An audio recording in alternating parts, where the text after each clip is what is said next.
Bonjour à tous. Donc on est là aujourd'hui pour traiter non pas de un mais deux sujets. On commencera avec cette polémique qui a commencé lundi en fin de journée, et après pour parler du match de ce week-end à Lens. Vous m'excuserez, d'habitude je vous réponds sans notes, mais pour éviter toute interprétation de mes mots, j'ai préféré prendre quelques notes et m'en appuyer dessus. Donc si par mon manque de clarté et ma sémantique imparfaite, j'ai pu faire que des personnes se soient senties choquées, humiliées ou blessées, j'en suis désolé. L'interprétation que ces personnes ont pu faire ne reflète en rien la pensée qui était mienne et surtout mes convictions humanistes. Le débat était uniquement un débat sportif, nullement politique ou sociétal. Lorsque j'ai parlé de l'Africain moins cher, prêt au combat, je voulais simplement parler du jeune joueur africain qui arrivait en Europe avec toute sa volonté de réussir et souvent pour échapper à une situation précaire. Ensuite, étant donné que nous étions dans un débat sur le football, l'intelligence que j'évoquais était bien évidemment l'intelligence tactique. La formation des jeunes joueurs en Afrique, certainement par manque de moyens financiers ou de structures ou d'infrastructures, n'est pas toujours aussi complète que celle dispensée en Europe. Ces jeunes joueurs-là, à force de travail, complètent très souvent les manques dans leur formation lorsqu'ils arrivent sur notre continent. Je n'ai en aucun cas voulu parler de l'intelligence au sens propre du terme des individus. Concernant certaines accusations dont j'ai pu faire l'objet, des accusations de racisme, j'ai 37 ans.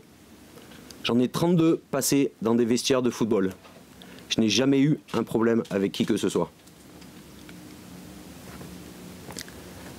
Malheureusement, et comme c'est souvent le cas, ce débat uniquement sportif, dénué de toute considération de couleur, d'origine ou de religion, a été déplacé par certaines personnes sur la scène politique.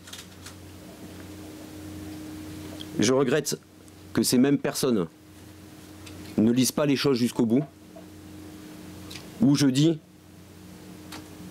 dans la même interview, ouvrez les guillemets, une équipe de foot, c'est comme la vie, c'est comme la France, c'est un mélange, fermez les guillemets.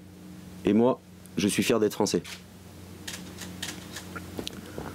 Vous êtes nombreux aujourd'hui, donc forcément je ne pourrai pas répondre à toutes les questions qui vont être posées. Donc j'aimerais que vous posiez vos questions les uns après les autres, et j'essaierai de répondre à un maximum de questions. On commence. Émilie, est-ce que tu as été finalement blessé par cette polémique qui a éclaté? Ensuite, s'il vous plaît. Pourquoi avoir attendu 2 jours et demi pratiquement pour réagir à cette polémique qui a commencé lundi soir? Ensuite. Est-ce que tu as été surpris de la position notamment de Lilian Thuram? Tu te connais puisqu'ils ont joué ensemble. C'est un peu surprenant.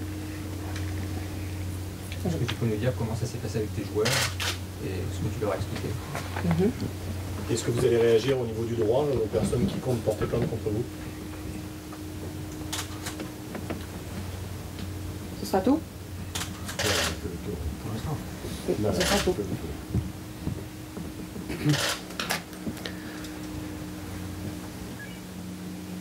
Je vais essayer de les reprendre dans l'ordre.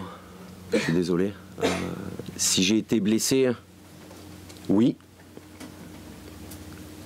Certainement autant que ceux qui ont pu mal interpréter mes propos. Concernant la réaction de Lilian Thuram, je ne ferai pas de commentaires. Ça faisait longtemps qu'on ne l'ait pas entendu. La dernière fois, c'était pas pour des bonnes choses. Donc je ne ferai pas de commentaires là-dessus. Concernant mes joueurs, ce qui pour moi est extrêmement important. Mes joueurs, j'ai eu une discussion avec eux hier soir où je leur ai expliqué la même chose que je vous ai expliqué. Pour eux, le sujet est clos.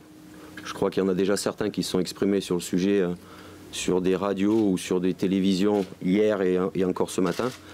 Ce qui montre bien qu'avec eux, de toute façon, il n'y a aucun souci. Ce sont des grands garçons. S'il y en avait un qui avait un souci avec moi, il me le dirait. Ne vous inquiétez pas. Ensuite, concernant le droit, j'ai pas grand-chose à répondre. Je ne suis pas avocat. Voilà. Vous avez oublié ma question. Je suis désolé. Pourquoi avoir attendu si longuement avant de répondre Parce que tout simplement, au début, je voulais pas y croire. Je voulais pas croire à ce que certaines personnes commençaient à me rapporter. On dit pas qu'on croit à une blague, mais on se dit c'est pas possible. C'est pas possible. Ils n'ont pas pu comprendre. Les gens n'ont pas pu comprendre, en tout cas qui ont réagi, n'ont pas pu comprendre différemment de ce que je voulais dire. Et forcément après, avec l'ampleur que ça a pris, avec le club, avec le soutien du club, on a préféré attendre jeudi, parce que tout simplement il y avait une conférence de presse qui était prévue pour évoquer le match de Lens, et plutôt que de répéter plusieurs fois la même chose, parce que quand on répète 50 fois la même chose, généralement à la 50e fois, on n'emploie plus les mêmes mots et l'interprétation du public est différente. Donc c'est pour ça qu'on a voulu tout faire aujourd'hui. Est-ce qu'en dehors du club, vous avez reçu des marques de soutien du club, l'environnement du club à Bordeaux? Parce que les gens que vous côtoyez, vous ont appelé en disant... Que ce soit, pour être clair, que ce soit des gens du foot, des gens d'autres sports, des gens de la presse, des gens du monde politique et très haut placés. J'ai reçu un nombre incalculable de soutiens, me disant tous la même chose, avec des mots différents. Nous ne comprenons pas cette polémique.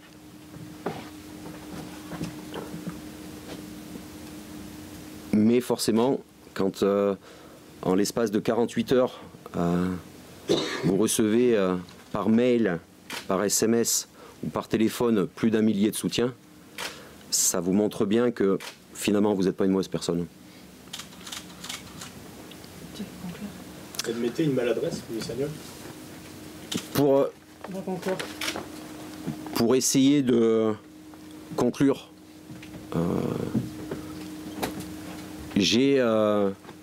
pendant 48 heures, c'était difficile. C'était difficile.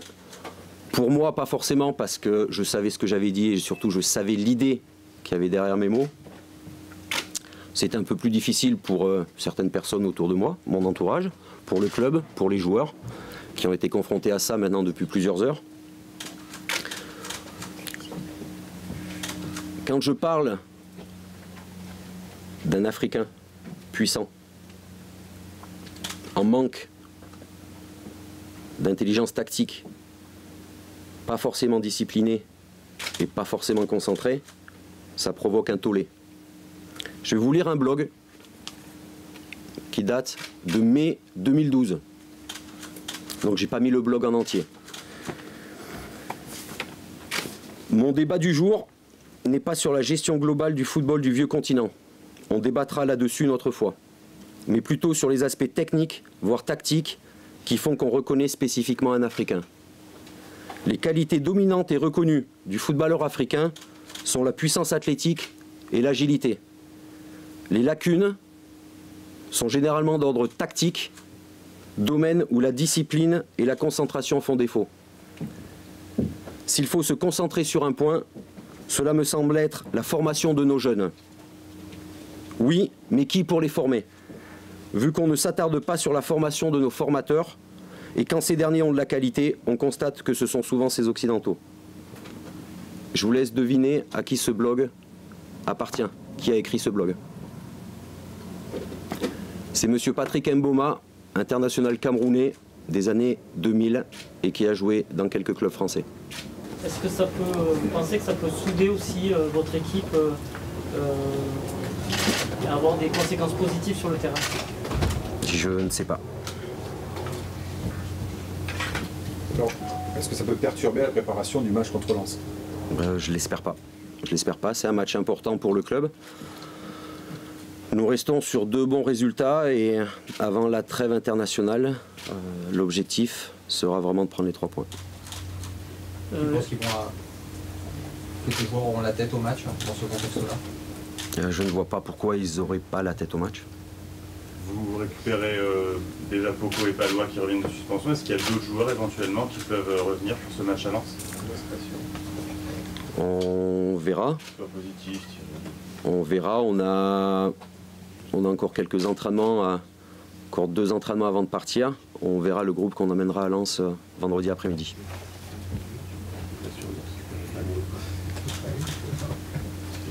Qu'est-ce que vous pensez de cette équipe lensoise qui semble quand même pratiquer un football plus qu'intéressant? Sur ces derniers matchs, que ce soit contre Paris et encore plus contre Marseille, on a vu une équipe très dynamique, qui se projette rapidement vers l'avant, qui est très puissante au milieu de terrain. Donc ce sera à nous d'utiliser nos armes et de trouver des solutions pour prendre l'avantage sur cette équipe-là. Est-ce que les 2 victoires face à Toulouse ont fait bien votre groupe après la série qui était un peu plus délicate? Elles ont fait beaucoup de bien. Elles nous ont ramené un petit peu de solidité défensive. Et on a vu que finalement, même en insistant un petit peu plus sur la solidité défensive, c'est notre jeu offensif qui s'en était aussi trouvé amélioré. Est-ce que l'organisation que vous allez choisir pour jouer samedi dépendra de la présence de Nicolas Palois? Ce qui est sûr, c'est que si Nicolas Palois est disponible samedi, il jouera. Vous vivez un moment un peu délicat. Il y a un autre confrère à vous, Claude Makélélé, qui a été émulé. Qu'est-ce que vous en pensez?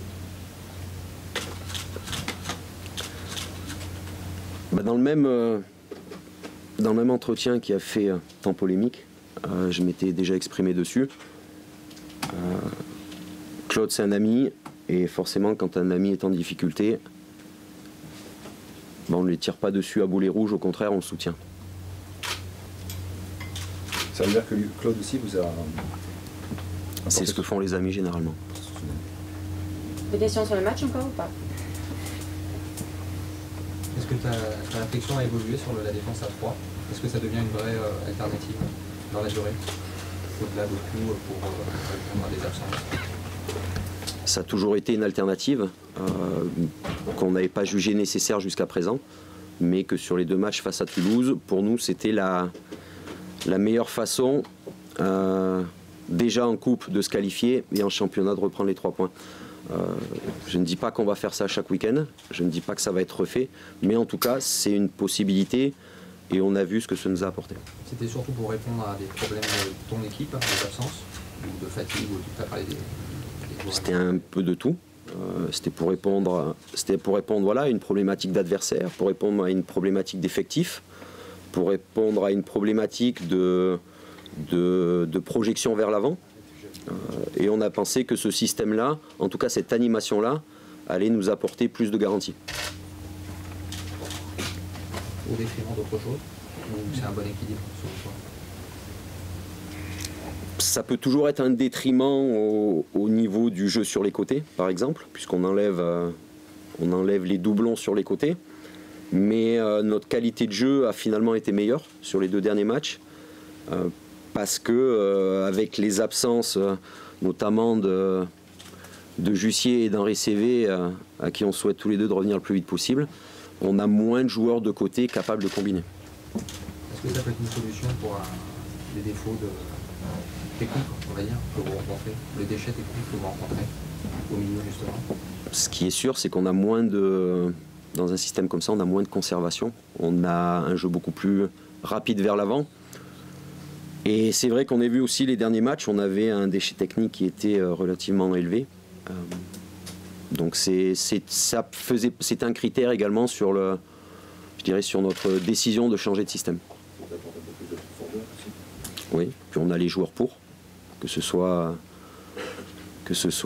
Thomas Touré, Cheikh Diabaté, Diego Roland, Emiliano Sala, Wabi Kazri, ce sont des joueurs qui aiment bien aussi se projeter vers l'avant et dans un système comme ça, ils ont beaucoup plus de liberté justement pour cette projection.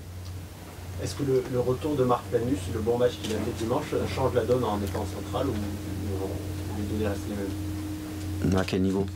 En défense centrale, est-ce qu'il est remonté un petit peu dans l'échelon de vos choix en défense centrale ou pas? Marc a toujours fait partie de l'effectif.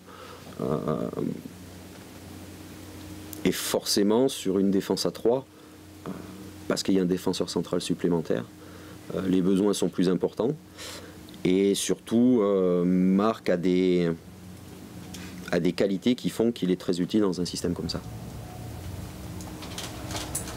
C'est bon? Ouais. Pour clore le week-end, il y a un gros match entre le PSG et l'OL. Est-ce que vous le regardez? Et c'est un match qui concerne les gens quand même un peu plus loin. J'espère que vous comprendrez que le PSG Marseille de ce week-end est le cadet de mes soucis. Merci. Merci à vous. Merci.